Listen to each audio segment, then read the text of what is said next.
Welcome, everybody. Happy Thursday. Welcome to the Backstage, a project of ResilientChurchLeadership.com. So great to be back with you this Thursday as we jump into the backstage issues of our lives. If you're new, let me reassure you that this is not another leadership development podcast. Lord knows that we have so much of that thrown at us as leaders and pastors these days. But this is a moment where each week on a Thursday, we just take an hour to examine character, soul care, what we would say are the backstage issues that are affecting leaders. There's so much content on the front stage. We want to focus on the backstage because we believe that healthy leaders lead healthy churches, and healthy churches change the fabric of our community. So that's what you've jumped into. You are in for a treat this afternoon as we have some great guests and panelists with us. But first up, my name is Eddie Copeland. I'm coming to you here from Church United, a gospel city movement in South Florida based out of the National Christian Foundation of South Florida. And I am joined by our good friend, Gordon MacDonald. And that's why I say you were in for a treat today as we get to hear from his life and reflections on his years in ministry and seasons in ministry. But with Gordon are my two good friends, Mindy Calaguire, founder of soulcare.com and is in executive leadership over at Glue, and Margaret Diddams, an industrial psychologist and the principal director at the Diddams Group. And Margaret also chairs the Christian Scholars Review, where she serves as editor. So we've got some great panelists, great guests today, but we're going to jump right in because we're going to have a lot of content and ground to cover. Before I jump in with Gordon, let me just say, friends, like this page, share it on Facebook, and let this be interactive. Like, I'm sure you're going to hear a lot of stuff shared by Gordon or our panelists that you'd want to comment on, that you'd have a question or want to hear more on. We're probably not going to be able to get to everyone's questions, but please use the Zoom chat feature or the comment section here on Facebook, and we will get to those questions as we can. Without any further ado, Gordon, welcome. Panelists, welcome. Thank you for making time to be here with us this afternoon. Hey, Eddie. Good. So, hey guys, Gordon, let's start with you. We've entitled this "The View from 80," a look back at your 80 years of life, your seasons in ministry. And Gordon, you actually have a list of some of these lessons that you've learned from us. So can I ask you this? Could you walk us through some of the things that you've learned, that you've laid out here? And then we're going to come back and interact and talk with some of them today. Thank you, Eddie.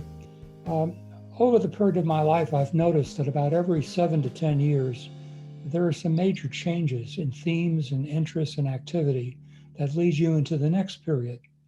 I imagine this like a mountain climb. Quite often I go to Switzerland and I try to take some of the easier mountain trails, but I've noticed that as you climb a mountain, you see scenery from a different perspective. In the lower levels, it's very limited. When you get to the top, the summit, you can see all the way around 360 degrees. I'm 80 years of age at life. I'm at the summit. And what I've done here is I've listed 15 principles that seem to have come into real focus for me over these 8 decades. Now, there could be a few more, but you got to limit yourself one place. So let me read through these 15 that are very, very important to me at the age of 82, where I am today. The first one, put the most significant people in your life, namely your spouse, your family, your close friends and mentors, put them into your calendar first, and then build your work plans around them. Secondly, never, ever stop growing. Stay open to fresh ways and ideas that sustain your physical and mental health, sharpen your working skills, increase your knowledge, and enrich your wisdom and spiritual life. Third, be more a priest and less a preacher to people. Bless people with the gifts of hope and grace, courage, and love. 4, remind yourself that the time is going to come when you will have to relinquish titles and privileges and slip into obscurity, ultimately the obscurity of death. 5, prepare for those occasions when you, like most people, may suffer, fail, fall into doubt, face conflict, experience loss. 6, Be a trustworthy and reliable person, a person who keeps his or her word. Don't make promises you can't keep. 7, be a spiritual father and mother to teachable people who may someday inherit your responsibilities. 8, live modestly. Stay free of debt. Be generous. Develop a financial plan for your future. Be wary of those who try to buy your favor. 8 or 9, expect to reorganize your interior life every 7 to 10 years. Finally, 9, receive compliments, criticism, and counsel with humility and appreciation. Avoid whining, complaining, self-pity. Assume that there is at least a grain of truth in the things critics say about you in your work. As much as is possible, resist being defensive. 10, I don't know what number I'm on it, Eddie. Stay alert for the evils and confusions that are embedded in organizational life. That'll start some conversation.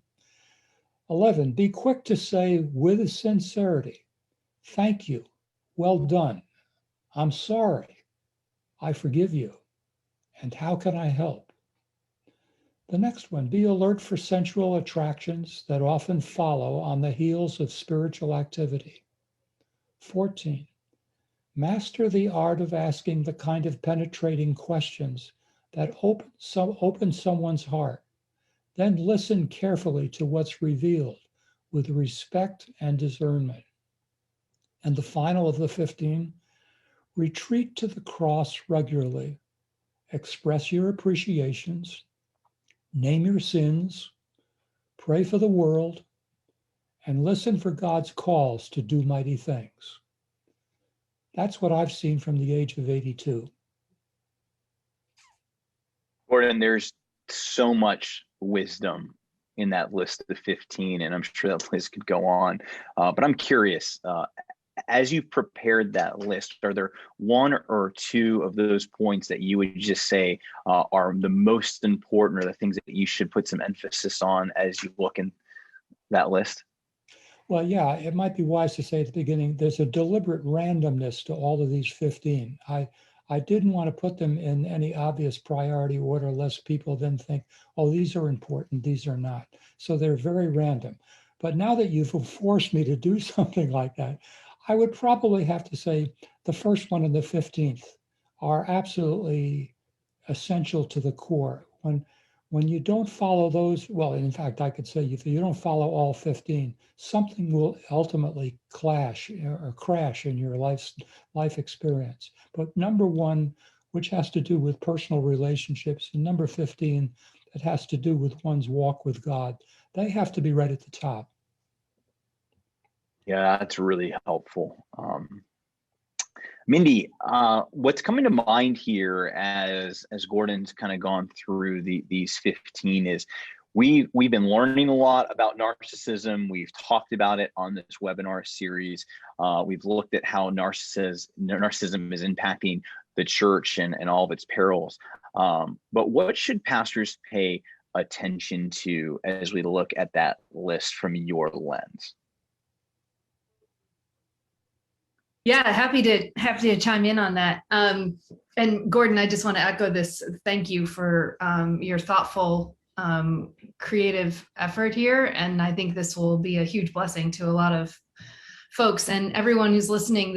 These will be available to you as a download with Gordon's permission. That this is these thoughts that he's developed over these decades. And I think for me, back to the narcissism question, as I heard, as I'm hearing you describe these, Gordon, a couple of them struck me as things that we've been learning about in this webinar context that sort of can provoke the narcissistic tendencies that we all have, some of us to more extent than others. And in particular, I noticed the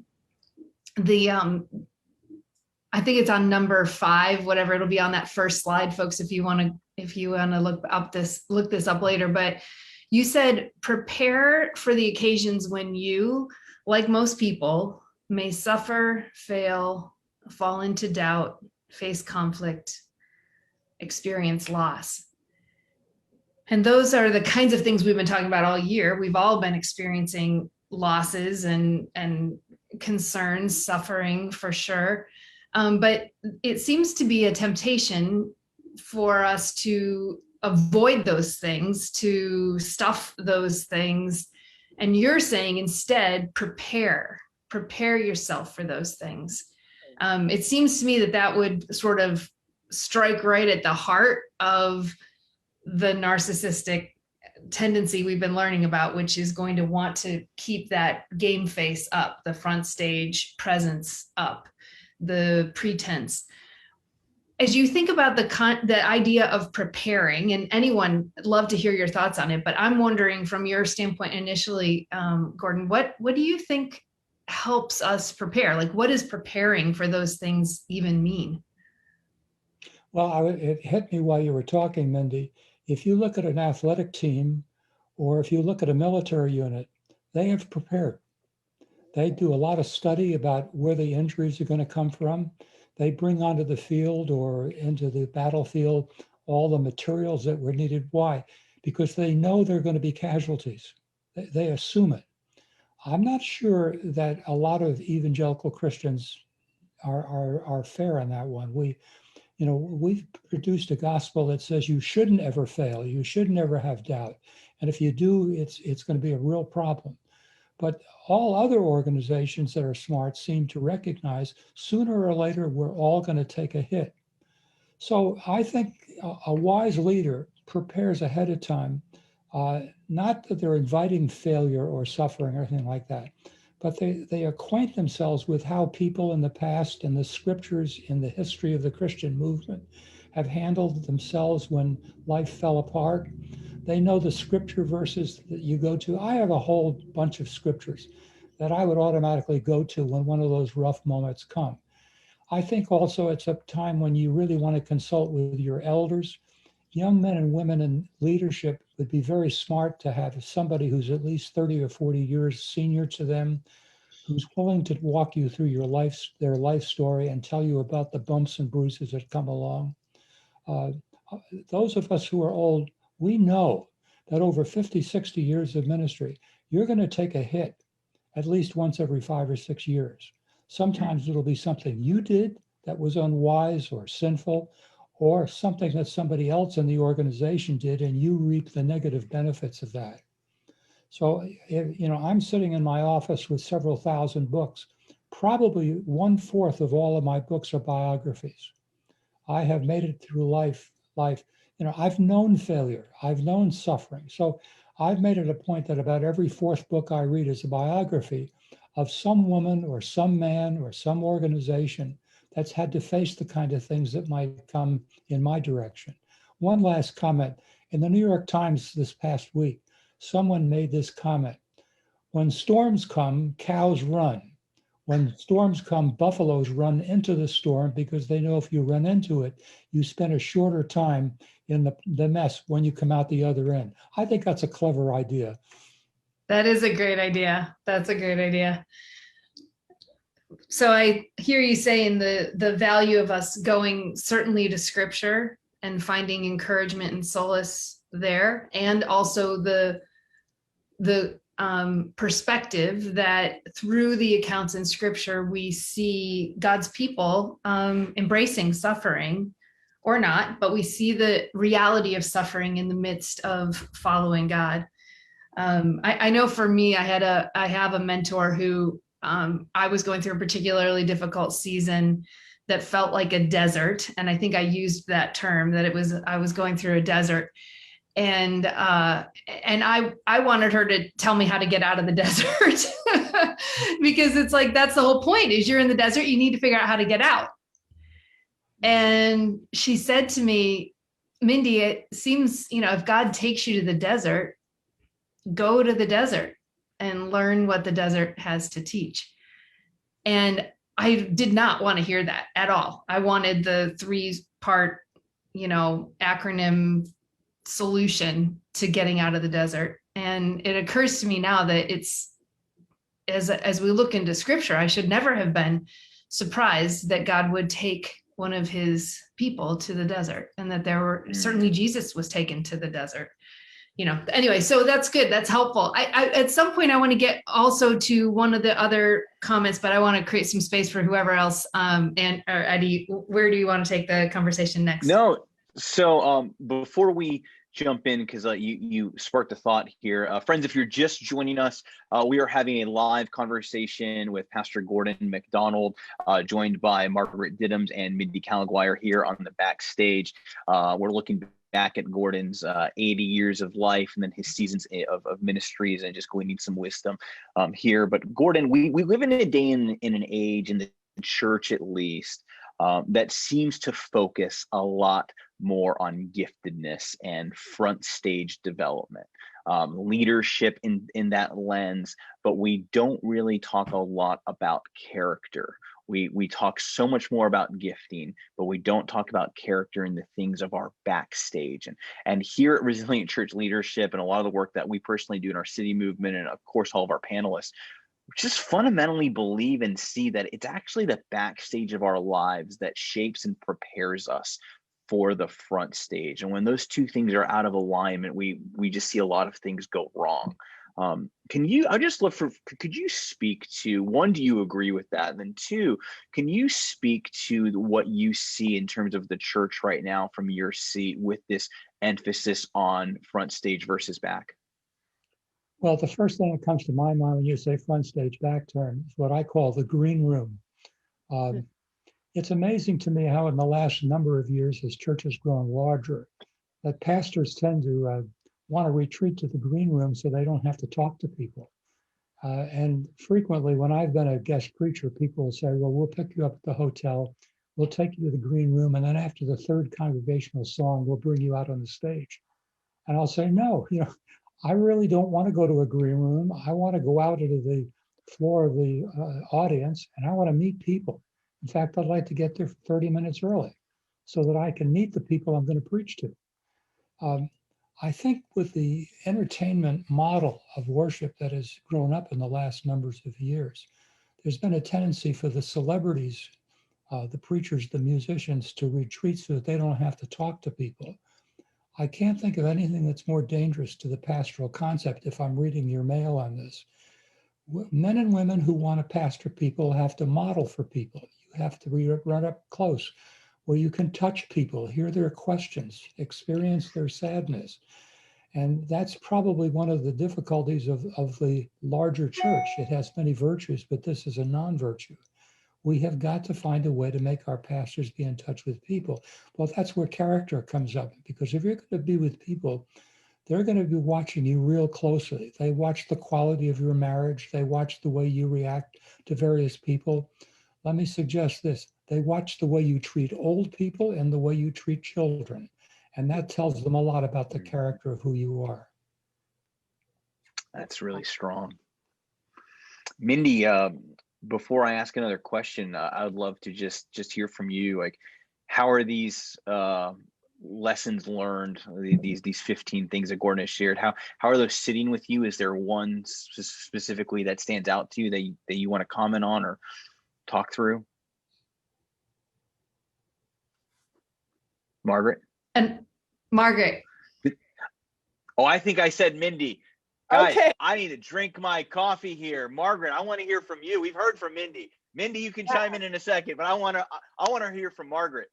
That makes more sense. Two things. Yeah, I was wondering, Eddie, why you were leaving me out there.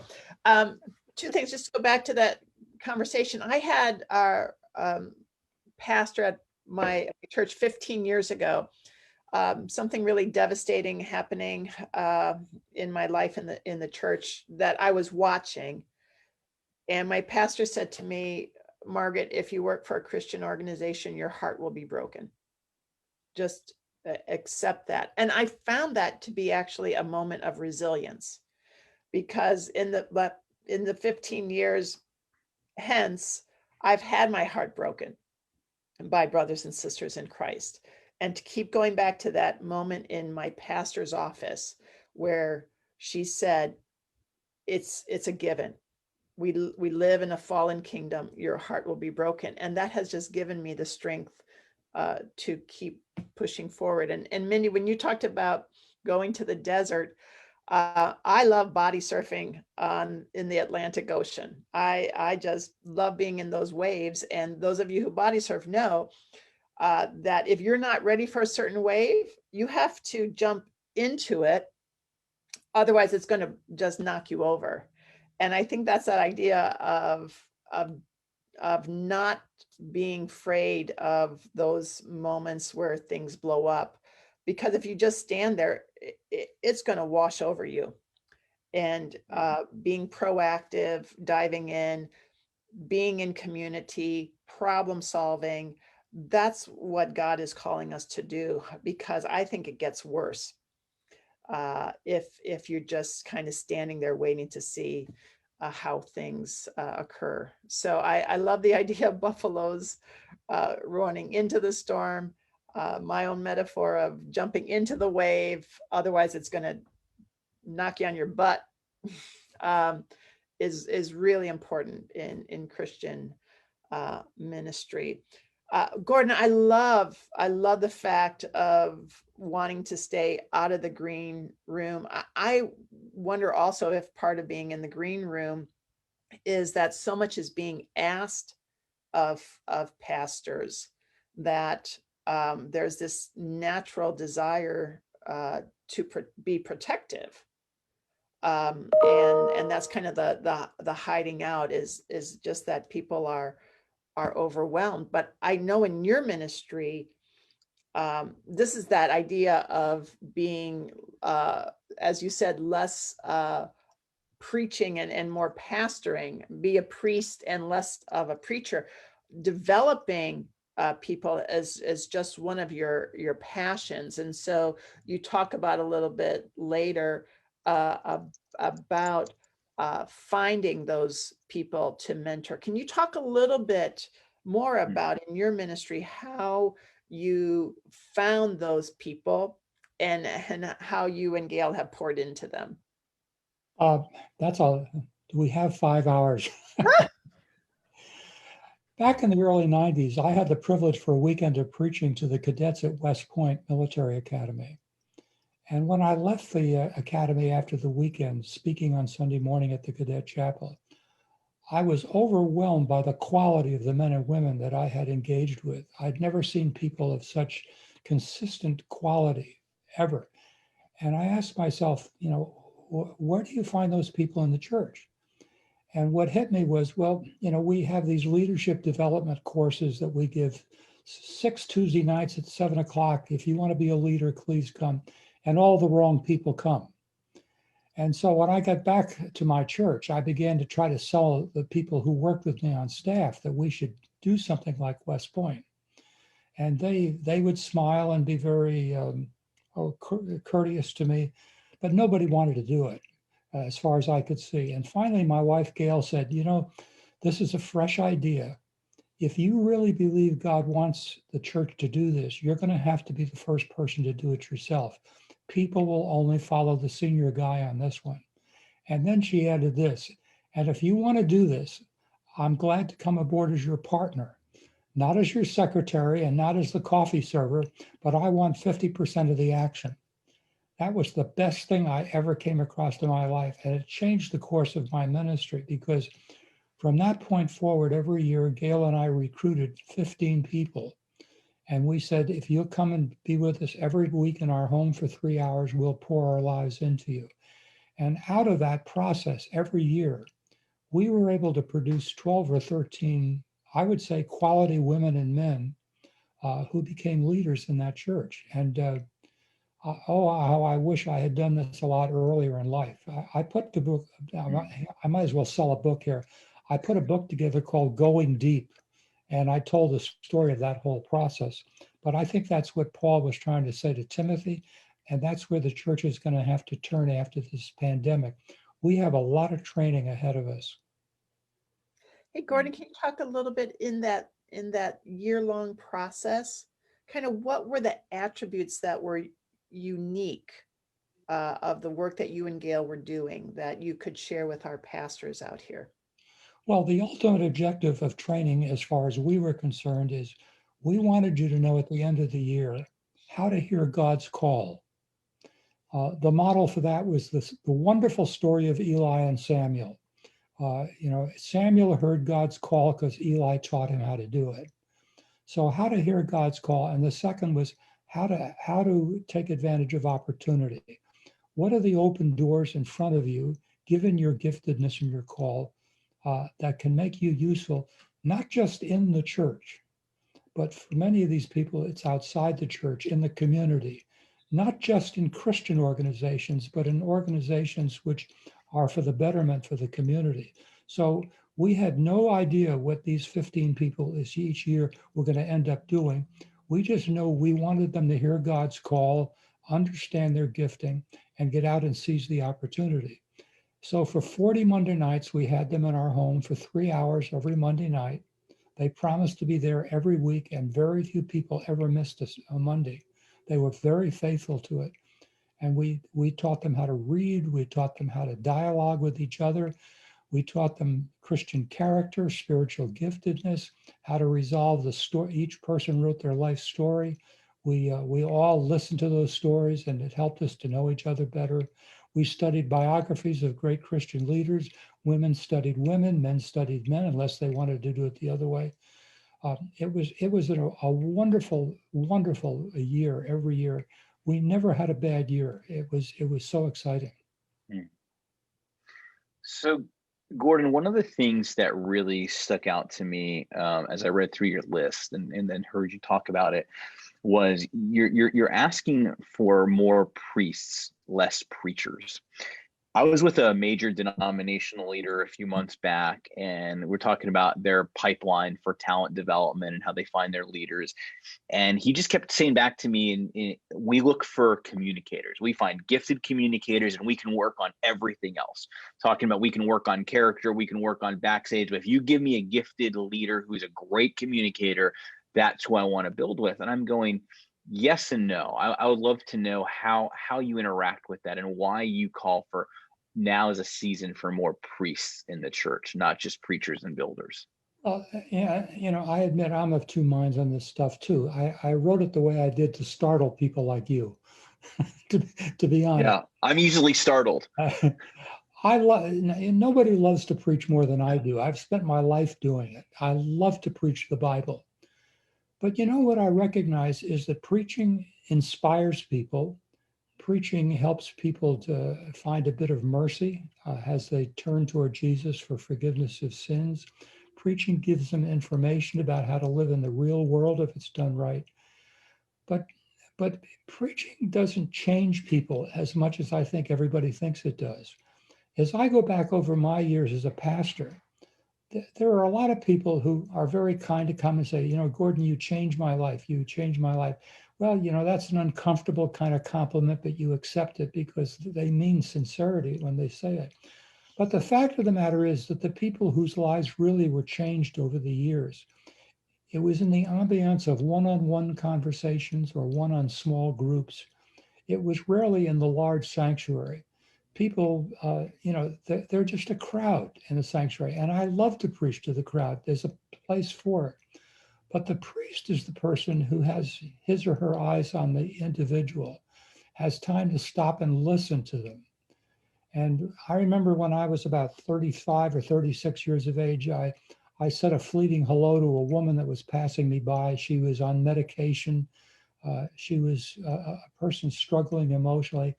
And I just simply tossed out, "Hello, Marilyn, how are you?" and went back to other conversations. And about a minute later, I realized that she turned around and she came back and she inserted herself between me and the other person I was talking to.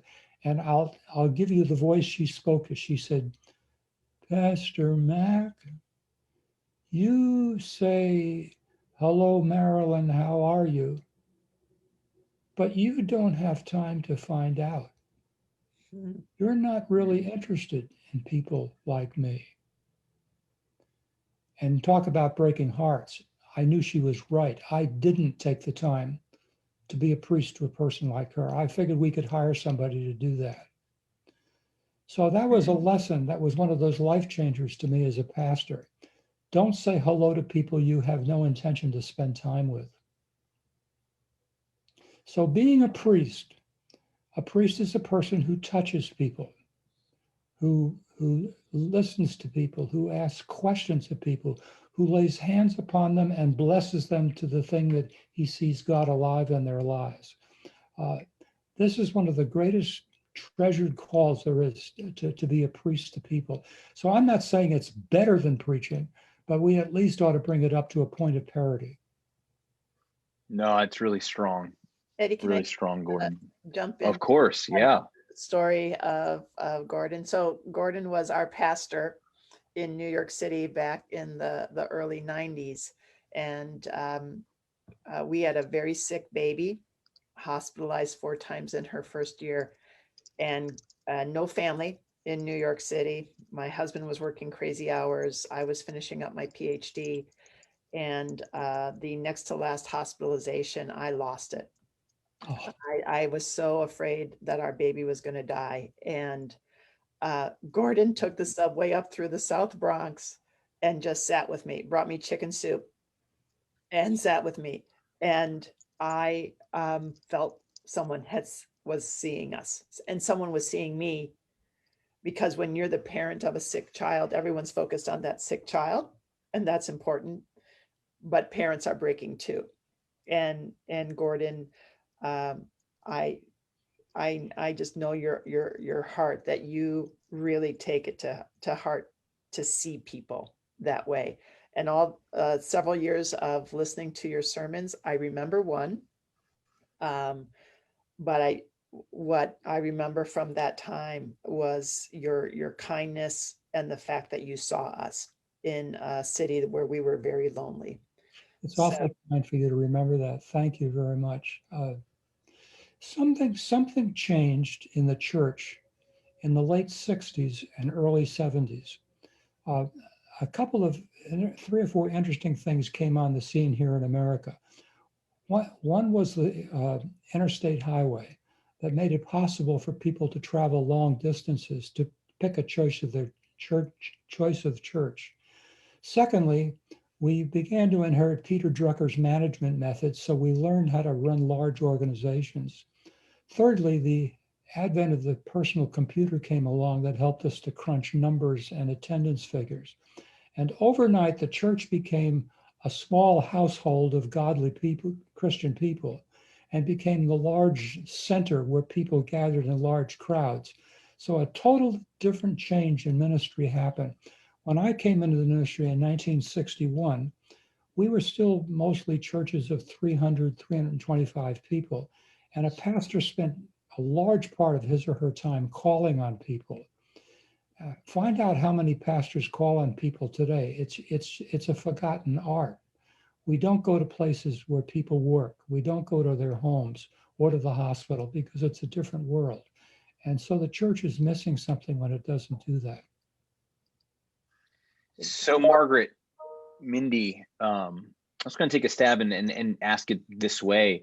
Do you see, you guys work with pastors and leaders all the time, from your purview, do you see this type of, priestly touches, this calling on people, entering into the mess and the muck of their lives?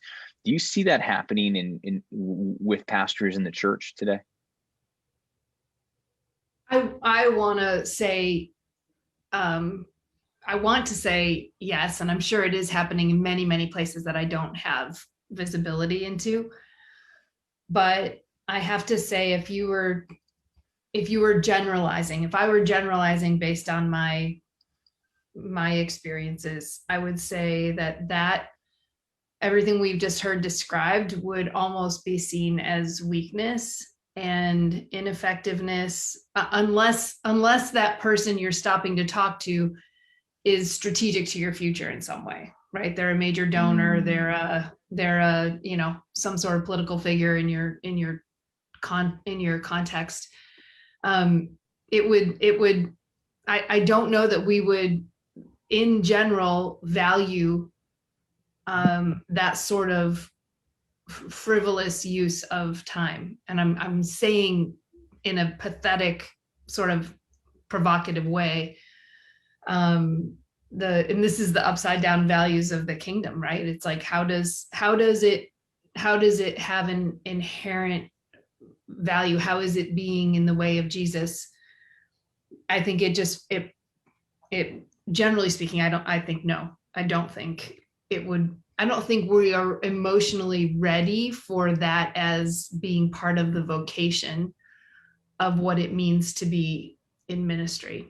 That's my thought. But Margaret, you're an organizational psychologist. Set us straight. What's the right answer? Sort it all out for us. I'll engage with Gordon on this, but everyone just remember that Gordon's 11th statement was stay alert for the evils and confusions embedded in organizational life. Let's talk about that. Point earlier is I think we expect too much of our pastors. We put them on pedestals.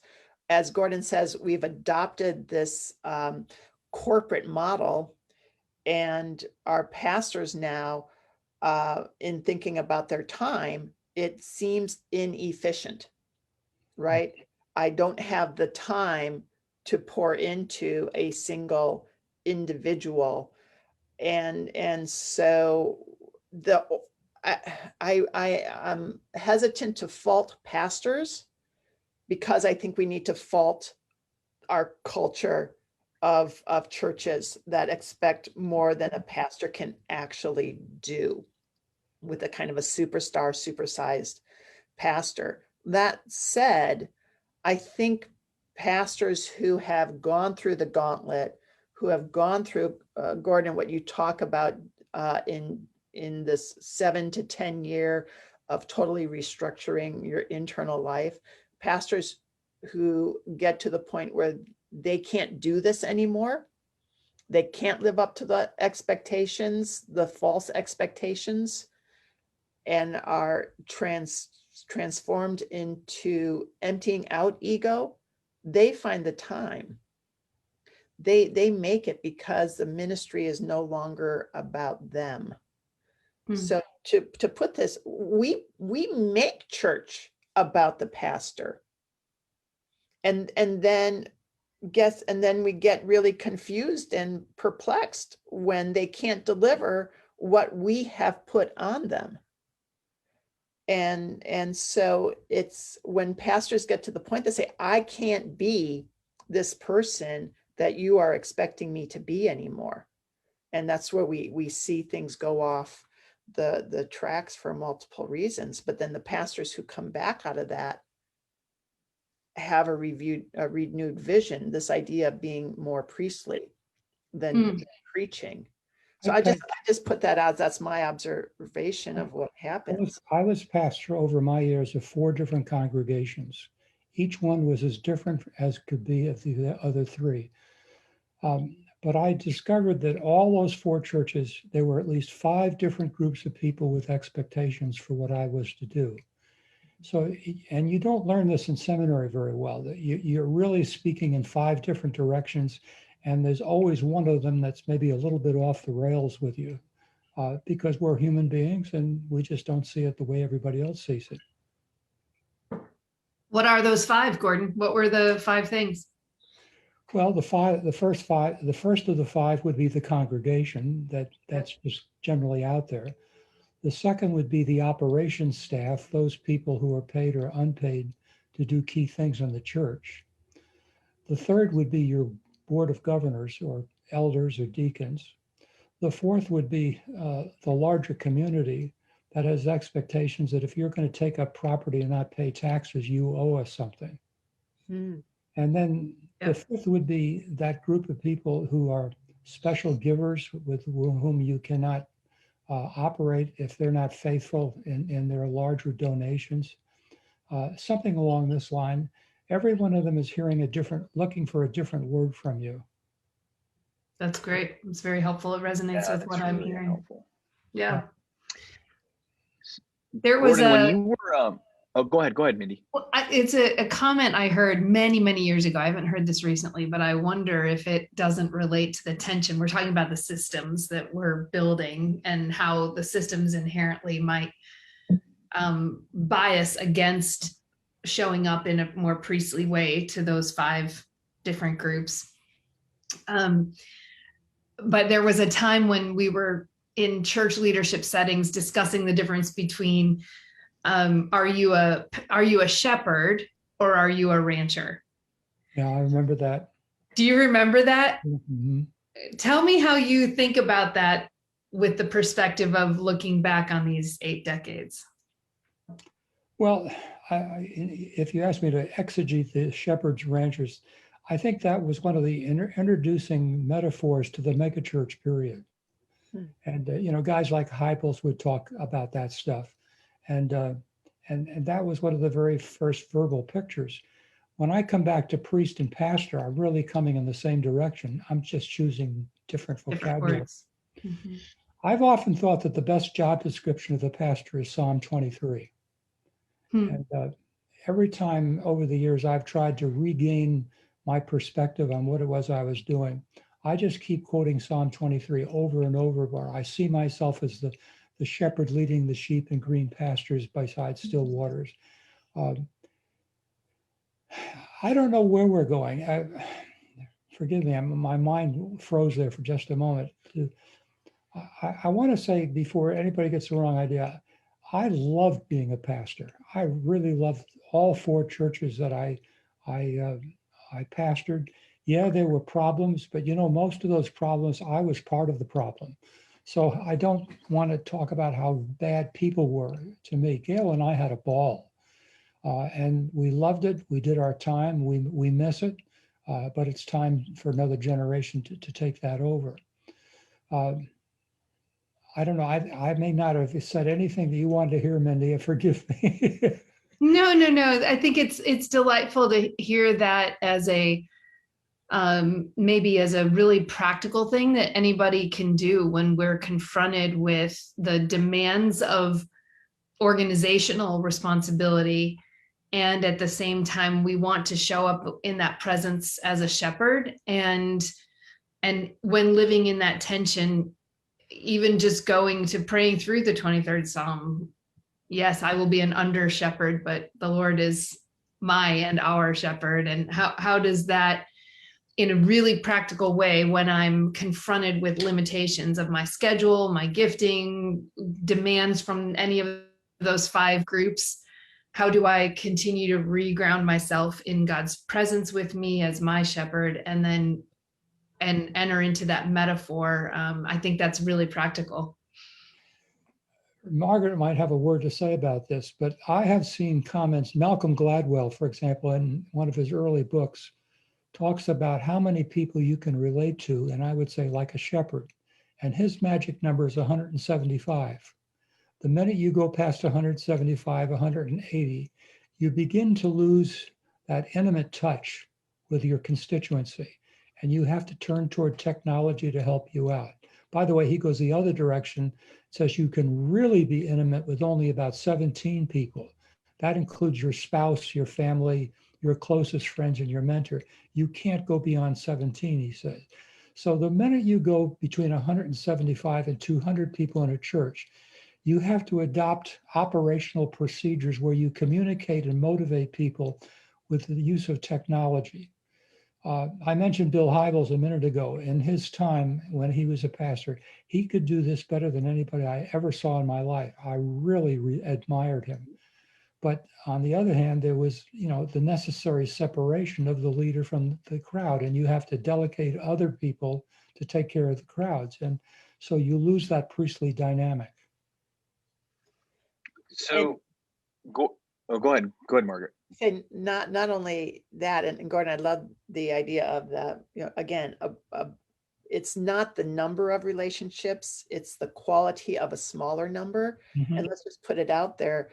Social media is neither social nor media. There's no, you can't have 500 relationships. It's nice to know what my nieces and nephews are doing, but that's not a relationship. And so on this idea of 17, think about it is each one of those 17 in a community also has relationships with the other 17.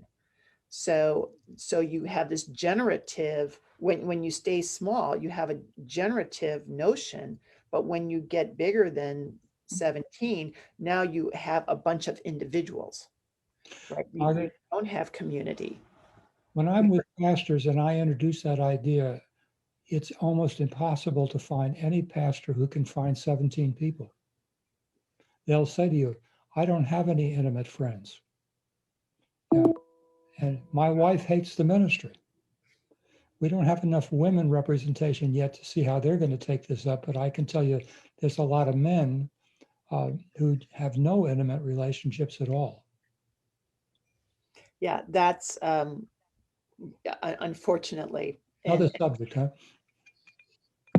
No, I mean, here in South Florida, we said before we go and say, let's go change the world for Jesus as a group of churches and form this coalition, we have to reorder our private lives as pastors. When you've been down here and spoken to our groups here, Gordon, you've spoken a lot about that, specifically to younger pastors. And I go back to your analogy between the difference between cows and bulls in a storm. Bulls run towards that storm, but they run towards that storm together. What we've seen in our culture today is hyper individualism in the church. My brand, my church, I want to grow my thing. We've lost sense of that collective, that we are God's people, that we are all in this Christian walk, this calling in a city, in a location together.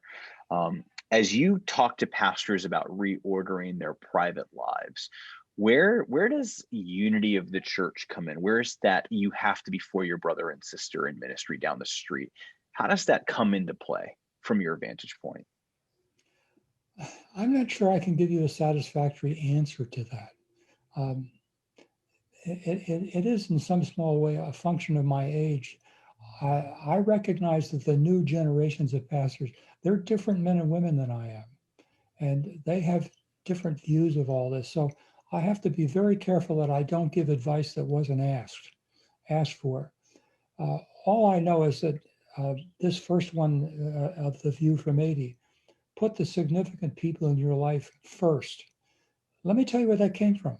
When I entered ministry, it was in my generation and the one before. Many people went off to various kinds of Christian work and they left their children behind, particularly missionaries. And so it was a question that lay on the table for people like me. Who's more important, my ministry or my family? My father, I heard him say these words. This is a direct quote. I always assumed that if I took care of the church, God would take care of my family. So one day I'm walking with an older pastor. I'm about 27, 28 years of age. And I said, tell me, what's more important, my ministry, the Lord's work, or my family? And he looked at me as if I'd asked the stupidest question in the world. And I'll never forget these words. He said, Gordon, your family is the Lord's work. And for some reason or that statement was so penetrating into my mind, I never again had another question about where the priorities went. That's why number one is number one. And to this day, Gail's the first person in my weekly calendar. Our children and our grandchildren are the next people who go into the calendar. Only then do I start to get engaged with other people beyond my family barrier. I want my family to have week after week the best time rather than the worst time. So when I'm with young pastors, that's where I always start.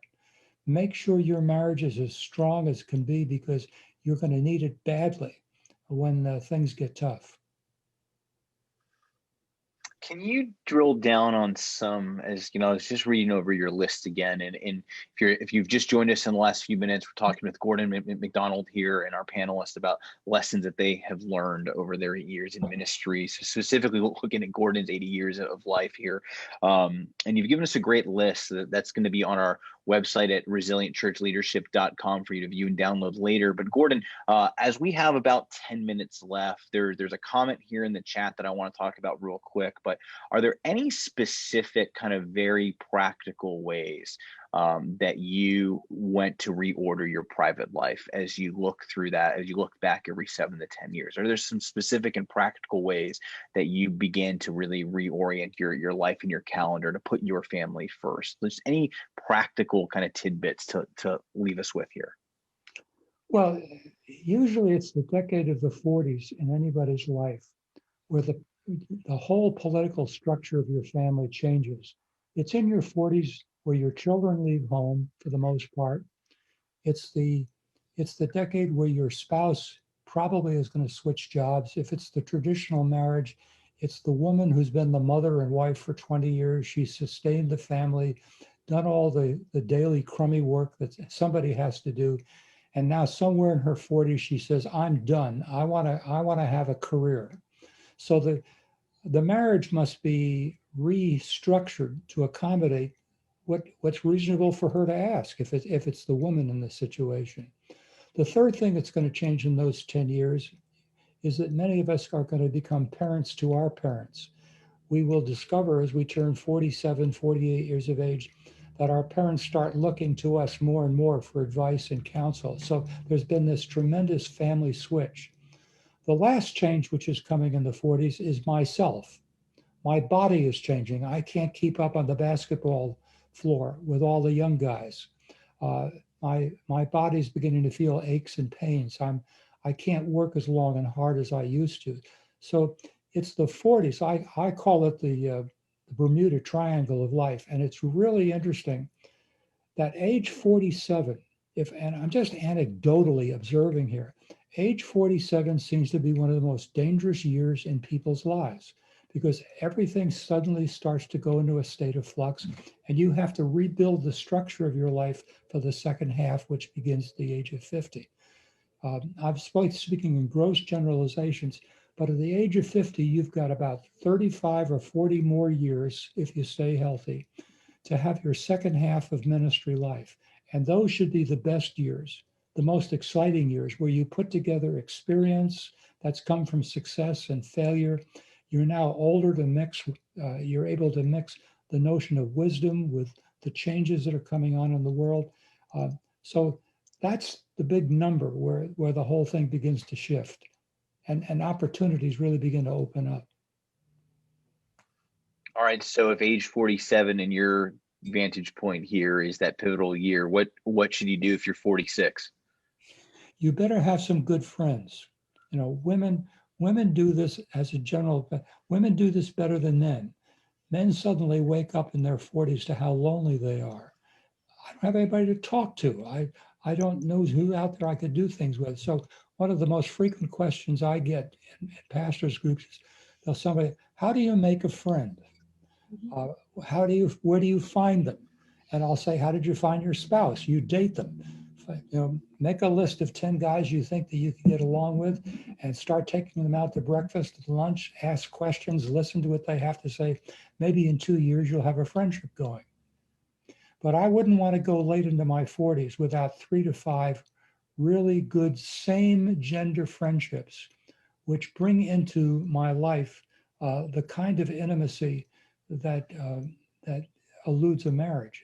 A marriage has a certain kind of intimacy, but we all need people of the same gender that we function with, who see life as we see it. You bring these together in the 40s and it makes a big difference. Gordon, One of the most, go ahead. Go ahead, Margaret. well, I love on your list, you have the master the art of asking the kind of penetrating questions that open someone's heart. Just to, this idea of late 40s. And I just was wondering, what is that type of penetrating question that gets people to open their hearts? Because I feel like people do this, but they make it worse. Sometimes when people are trying to get people to open up, there can be a shaming aspect to it. So I just wonder if you could talk a little bit about how you have found ways to ask those penetrating questions that get people to open up and not feel shamed. I had a lifelong mentor for 50 years who was a genius at questions. I used to listen to him in conversations, and he was like a surgeon. He knew just how to go deep into a person's life and how deep to go, and then when to stop. When Gail and I were young, we could ask the questions that penetrated people, but we discovered that we didn't always get back out of the wound once the conversation was over. And so what we discovered as we examined this question thing, we listened to the questions he asked. He always picked the spot where people were most focused at that point. If it was a younger woman, it might be, tell me about your children. What are their ages? What names did you give? What does that name mean? These are all confidence building questions which allow you to go deeper. If it's, I could go on and on about. What Gail and I began to discover as the years went by, there are very few people who know how to ask questions. And we'd often drive home from a gathering and Gail would say to me, how many people asked you a question tonight? I'd say, I don't think anybody did. She'd say, me neither. Because 9 out of 10 people don't ask questions. So we need to see, is this a person who will give me an idea how they're feeling, what their dreams are, what their regrets are, what are their key challenges in life? And of course, then there's the ultimate question of, what is your story of faith like? And in asking a question like that, now you're getting into the spiritual dimensions of a person. If I'm sitting, one of my favorite ice-breaking questions, if I'm sitting at breakfast with somebody, I'll say, hey, you know what? I'd like to hear the whole story of your life in 4 minutes. And everybody, is astonished that you would ask a question like that. And then they try to do it. But what you get is maybe 4 or 5 key moments in their life that they think identifies them. Well, when I was 8 years of age, my mother died. Your mother died when you were 8? What did that do to you? How did that change your life? Mm-hmm. And they start reflecting, and the next thing you know, you've got a great conversation going. I love that, because you're entering into their narrative. Oh yeah. And with professional people, probably the most open door is your work or your children. Yeah, it's so good. Gordon, I feel like we could keep this dialogue going for many more hours. I know I have a lot more questions to ask you, and like we have a lot to learn from you. But I just want to say, first off, thank you for joining us here and taking an hour out of your day and your schedule to just open up your life, to just share the things that are on your heart. I think one major takeaway as we wrap our time here that I've heard as you're speaking to pastors and ministry leaders is it really isn't about you. Pastoring is not about you. It's about those that God has entrusted you to. And I would argue that we've gotten that way off and way confused, and we can talk about that in another webinar. But Gordon, just seriously, thank you. Margaret, thank you. Mindy, thank you. We've gotten some questions that we didn't have time to get to because you shared so much wisdom with us, but perhaps you'd be open to doing a part 2 or a round 2 with us at some time. But friends, this is what we do each week. We take an hour to examine character, to open up things of soul care and look at the backstage of our lives. And I know from the comments that we've gotten, from the texts that I've gotten from local leaders here that are listening in, we want to see a church, a capital C church, ministers and leaders that speak this way, that reflect on the things that you've shared with us in your 15 learnings and more. And we are believing that as God shakes his kingdom here in the West, in the church of the West, that we would be reoriented back to the things that matter, the things that shape people's lives. Because at the end of the day, here at Resilient Church Leadership, we believe that healthy leaders lead healthy churches, and it's healthy churches that are needed now more than ever. So friends, we will see you here next Thursday, 2 p.m. Eastern Standard Time at Resilient Church Leadership's backstage. Anything that was mentioned here, Gordon's list, books, resources, a recap of this conversation today will be on our website, resilientchurchleadership.com. We'll see you next week. Gordon, Margaret, Mindy, thank you so much for joining us.